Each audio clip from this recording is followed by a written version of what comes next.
We've covered it a lot on Politics Live, and that was an announcement from the Chancellor relating to the removal of unsafe cladding on buildings.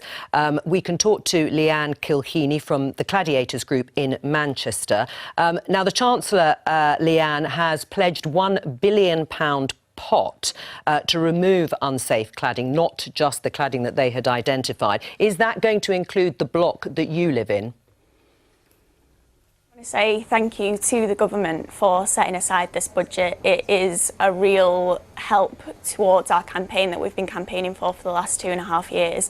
So thank you very much for that. In terms of will it help, the £1 billion itself seems like a big figure, but actually we don't think it's going to spread that far.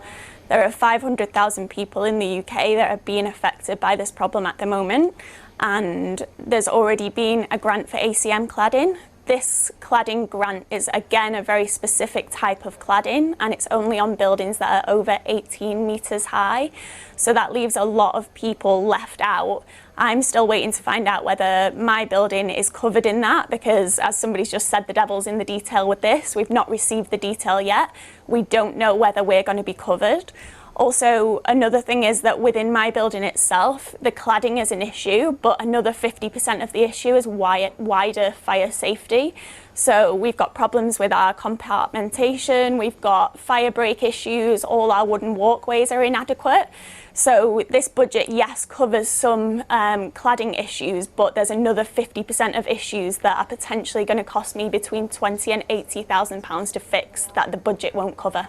Leanne, we've been showing pictures of the building that you live in Manchester. We have been on the phone to the government and to ministers all morning. We have this from the Ministry of Housing, Communities and Local Government, who urge any building owner of buildings below 18 metres, so yours included, to apply for the Building Safety Fund, as funding is determined on a case-by-case basis. So no guarantee, but you are being urged, residents and owners of buildings below 80 metres, to still go ahead and apply for that funding. So thank you very much for joining us. Please keep us in touch if you get anything more concrete from the government in response.